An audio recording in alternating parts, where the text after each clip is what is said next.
Buyers के शिकार हुए आम्रपाली के ब्रांड एम्बेसडर महेंद्र सिंह धोनी ने आम्रपाली के साथ नाता तोड़ दिया है, क्योंकि आम्रपाली ने बायर्स को जमीनी सुविधाएं नहीं दी।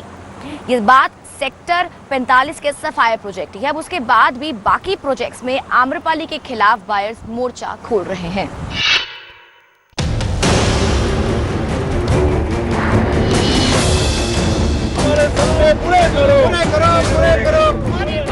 होम बायर्स का गुस्सा झेल रहे आम्रपाली ग्रुप को बड़ा झटका लगा है। भारतीय क्रिकेट टीम के कप्तान महेंद्र सिंह धोनी ने आम्रपाली ग्रुप के साथ अपना करार खत्म कर लिया है, यानी धोनी अब आम्रपाली ग्रुप के विज्ञापनों में नजर नहीं आएंगे। धोनी और आम्रपाली ग्रुप का रिश्ता करीब 6 साल पुराना है।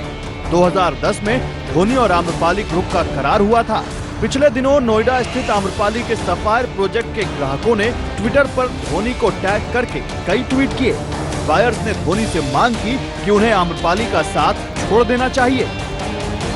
नोएडा सेक्टर 45 के सफायर प्रोजेक्ट के बाद आम्रपाली के दूसरे बायर्स भी सड़कों पर उतर आए हैं। नोएडा सेक्टर 119 और नोएडा सेक्टर 120 के बायर्स ने कैंडल मार्च करके प्रदर्शन किया। बायर्स का आरोप है कि 2011 में आम्रपाली ने प्लैटिनम प्रोजेक्ट का पोजीशन दे दिया। सुविधाओं के नाम पर बिल्डर ने जो वादे किए उसे पूरा नहीं किया गया। बायर्स को 3 साल की लंबी लड़ाई के बाद क्लब का पोजीशन दिया गया। 2010 में 17 फ्लोर बनाने का वादा किया गया था। 2013 में 17 फ्लोर की जगह 24 फ्लोर बनाए गए। 3 लिफ्ट देने का वादा किया, लेकिन सिर्फ 1 लिफ्ट ही दी गई। फायर सिस्टम भी पूरी तरह से ठीक नहीं है। बिल्डर ने रेफ्यूजी एरिया को बेच दिया। बायर्स अभी तक रजिस्ट्री नहीं करवा पा रहे हैं। बायर्स का आरोप है कि इस मुद्दे पर कई बार आम्रपाली से मिल चुके हैं, लेकिन अभी तक बिल्डर ने वादे को पूरा नहीं किया है। गौरव खोसला, जी मीडिया। नोएडा सेक्टर 119 में आम्रपाली प्लैटिनम के प्रोजेक्ट का जायजा लिया हमारे संवाददाता गौरव खोसला ने। तो चलिए आपको दिखाते हैं कि बायर्स ने अपने गुस्से का इजहार कैसे किया और आम्रपाली के खिलाफ उनके क्या आरोप थे। जिस तरह होम बायर्स ने धोनी को लगातार ट्वीट करके अपने मुद्दे उठाए और उसके बाद म्यूचुअल अंडरस्टैंडिंग के बाद आम्रपाली और धोनी अलग हुए, इसके बाद कई और मामले हमारे सामने आए। इस समय हम नोएडा सेक्टर 119 के आम्रपाली के ड्रीम प्रोजेक्ट प्लैटिनम में खड़े हैं और यहाँ पर कई बायर्स की मुश्किलें हैं और लगातार यहाँ पे कंस्ट्रक्शन क्वालिटी को लेकर बात की जा रही है। इसके अलावा क्लब का मुद्दा उठाया जा रहा है। इसके अलावा क्लब की जो FAR था उसको बेच दिया गया अलग से, वहाँ पे फ्लैट्स बना दिए गए। वहीं हमारे साथ कुछ बायर्स खड़े हैं, आइए उनसे बातचीत करते हैं। मैम आप बताइए क्या प्रॉब्लम क्या है? हमारे यहाँ लिफ्ट की प्रॉब्लम है, हाइजीन प्रॉब्लम है, स्ट्रीट डॉग्स बहुत घूमते रहते हैं। लिफ्ट हमारे ई टावर और डी टावर में 2 ही हैं, उसमें एक चलती है, एक बंद रहती है। यानी यहाँ पर पहली एक प्रॉब्लम है लिफ्ट की प्रॉब्लम है, सबसे बड़ी बात ये है। आप बताइए क्या प्रॉब्लम? लिफ्ट की प्रॉब्लम्स तो है ही हैं डी और ई टावर में। 3 लिफ्ट्स का प्रॉमिस करके इन्होंने 2 लिफ्ट दी। 1 लिफ्ट फंक्शनल है, 1 लिफ्ट उसमें भी ऑन एंड ऑफ होता रहता है। सेफ्टी का प्रॉब्लम बहुत बड़ा है। बच्चों को हम लिफ्ट में छोड़ नहीं सकते कि वो नीचे तक भी चले जाएं। लिफ्ट कब बंद हो जाएगी, बीच में कोई रेस्क्यू करने नहीं आता। यानी जो लिफ्ट की मेंटेनेंस का इशू है ये एक बहुत बड़ा इशू है। सर मैम आप बताइए क्या प्रॉब्लम? यहाँ गार्ड की बहुत कमी है। गार्ड कभी कभी रात में भी नहीं रहते हैं और दिन में तो दिक्कत होती है, रात में काफी परेशानी होती है गार्ड के बिना। हमारे साथ कुछ बच्चे भी है। बेटा आप बताओ क्या प्रॉब्लम? मैं लिफ्ट का वेट करती रहती हूँ, मेरी बस छूट जाती है। कभी एक लिफ्ट काम करती है, कभी नहीं करती और कभी कभार दोनों ही नहीं करती। और डॉग से भी बहुत डर लगता है। लगातार बायर्स जो है अपील कर रहे हैं कि बिल्डर से कि जो सारे मुद्दे हैं उसको जल्द से हल किया जाए। गौरव खोसला, जी मीडिया, नोएडा। तो ये तो बात हुई आम्रपाली प्लैटिनम की। अब बात करते हैं सेक्टर 120 में बने प्रोजेक्ट आम्रपाली ज़ोडिएक की। यहाँ पर बिल्डर ने 2-3 साल में पोजीशन तो दिया, लेकिन बाकी सुविधाओं के लिए अभी भी बायर्स को काफी मुश्किलों का सामना करना पड़ रहा है।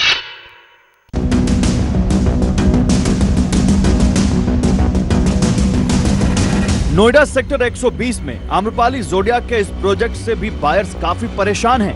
बायर्स आम्रपाली पर आरोप लगा रहे हैं कि बिल्डर ने पोजीशन में तो देरी की है, लेकिन अब यहाँ रहने वाले निवासियों को जमीनी सुविधाओं के लिए काफी मशक्कत करनी पड़ रही है। आइए आपको बताते हैं कि आखिर आम्रपाली ज़ोडिएक का मामला पूरा है क्या।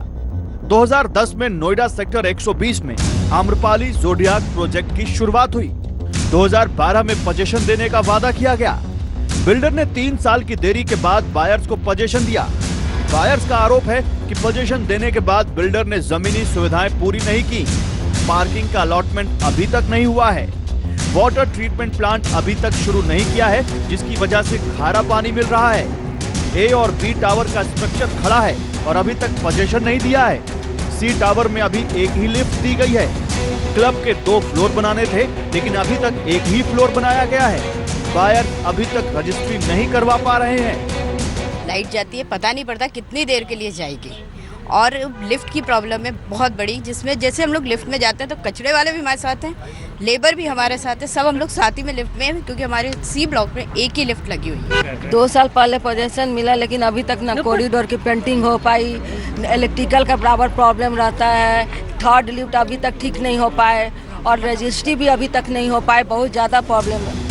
बायर्स का आरोप है कि बिल्डर ने लेआउट प्लान में चेंज कर दिया और ये जो मार्केट आप देख रहे हैं, ये प्लान के हिसाब से आम्रपाली के मेन गेट थे, जिसे बाद में बदलकर मार्केट बनाकर बेच दिया गया।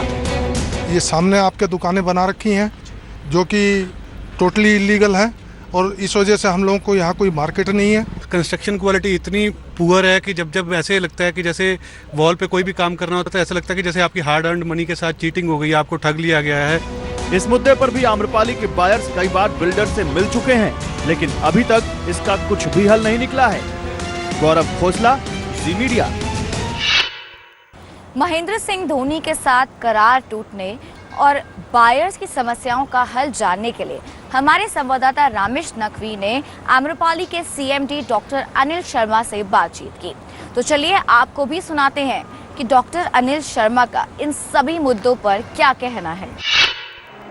आम्रपाली ग्रुप की कई प्रॉब्लम्स जो है वो सामने आई हैं। कई प्रॉब्लम्स बायर्स ने हमें बताई हैं कि मेंटेनेंस के नाम पे उन्हें लूटा जा रहा है या एफआईआर के नाम पे उन्हें बेवकूफ़ बनाया जा रहा है, जैसे जो कि बायर्स की शिकायतें हैं। आपका इस बारे में क्या कहना सर? ये सारी बातें उनका एजम्पशन है। आज के समय में समस्या किसके पास नहीं है, कहाँ नहीं। अगर पूरी इंडस्ट्री की बात ले लें, पूरे इलाके की बात ले लें, पूरे हिंदुस्तान की बात ले लें, तो ये समस्याएँ सब जगह है। अभी तक रजिस्ट्रेशन ना होने का सबसे बड़ा रीज़न, क्योंकि अभी देखें आपकी यूपी एक्ट जो है वो स्टैंप ड्यूटी बढ़ा रहा है, तो इसमें उनको एक्स्ट्रा पे करना पड़ेगा। तो इस बाबत आप क्या कहना चाहेंगे? पिछले 2 वर्षों से सारी चीज़ें बंद थी, सभी लोग जानते हैं, हमारे जो रेस्पेक्टेबल बायर्स हैं वो भी जानते हैं। जब 2-4 महीना पहले खुला है तो हम लोगों ने भी, सब लोगों ने अप्लाई किया है, उसका प्रोसेस है, उसकी हमने उनको कहा भी है। कई से प्रोजेक्ट्स हैं जिस कंप्लीटेड हैं, जिसमें रजिस्ट्रेशन स्टार्टेड है, उसमें पिछले 2 साल से लोगों ने 20% भी रजिस्ट्री नहीं कराई। मैं आज वो कह रहे हैं, फिर भी मैं कह रहा हूँ जिस दिन रजिस्ट्रेशन खुले खोल रहा हूँ, हम लोग खोलने वाले हैं, हर तरह का कंप्लीट करके खोलने वाले। आप देखेंगे 20% से ज़्यादा लोग नहीं आएंगे रजिस्ट्रेशन कराने। क्या आपको लगता है ऐसा कि महेंद्र सिंह धोनी ने अपनी इमेज बचाने के चक्कर में आम्रपाली ग्रुप से किनारा कर लिया? किसी ने किसी के साथ धोखा नहीं किया। अगर हमारे करोड़ों रुपए लोगों के यहाँ बकाया है, जो हमारे स्टीम बाहर है, तो क्या मैं बोलूँ कि मेरे साथ उन्होंने फ्रॉड किया? अगर हर प्रोजेक्ट कंप्लीट करने के लिए उतने पैसे उनके यहाँ बकाया है जिसमें हर सारा प्रोजेक्ट कंप्लीट हो सकता है, उसके लिए कौन जिम्मेदार है? मैं। अगर मैं आपको कहूँगा तो आप 2 मिनट में कहेंगे साहब प्रेशर कर रहे हो मुझसे, मुझको टॉर्चर कर रहे हो, प्रोजेक्ट कैसे बनेगा? हरभजन सिंह, उनको 2011 में वर्ल्ड कप के बाद आम्रपाली ग्रुप से ये वादा किया गया था कि उनको विलास देंगे, तो उन्होंने भी सोशल नेटवर्किंग साइट के थ्रू ये रोष प्रकट किया है कि अभी तक हमें भी मतलब विला नहीं मिला। तो ऐसी चीज़ें जो हैं वो बार बार आपके ऊपर अटैक कर रही हैं, तो इसके बारे में आप क्या कहेंगे? मतलब हमारे माध्यम से आप क्या कहना चाहेंगे? मैं बात यही कहना चाहूँगा, with due respect to him, वो इतने बड़े आदमी हैं, इतने हम लोग के लिए सम्मानीय हैं, मैं उनके बारे में क्या कह सकता हूँ। लेकिन हमने तो पुरस्कृत किया था और अगर यही बात उनको मुझ तक पहुँचाना चाहिए था तो उनके पास भी वक्त था, आगे भी वक्त है। मैं अपने वादे से मुकर कह रहा हूँ, लेकिन क्या उस समय जितने वादे और तरह से किए गए थे क्या वो पूरे हो गए? क्या वो मुद्दा क्यों नहीं आ रहा है? तो मैं ये कह रहा हूँ कि जब प्रबुद्ध हैं, महान हैं, बड़े हैं, तो उनको भी समय के नज़ाकत को देख करके अगर उनको नहीं एक्सेप्ट करना है तो भी रिक्वेस्टफुली कह दें, किसी को दान दे देना है तो भी मुझे रिक्वेस्टफुली कह सकते हैं। थैंक यू सर, बहुत बहुत शुक्रिया आपका हमको वक्त देने के लिए। तो ये थे अनिल शर्मा जी और अमरपाली ग्रुप के CMD। आम्रपाली और बायर्स के बीच बढ़ते विवाद को देखते हुए यूपी सरकार भी आगे आई है। उत्तर प्रदेश के मुख्यमंत्री अखिलेश यादव ने बायर्स को उचित कार्रवाई करने का भरोसा दिया है और कहा कि बायर्स के हितों का पूरा ध्यान रखा जाएगा। ज्यादा जानकारी के लिए देखिए हमारी एक खास रिपोर्ट।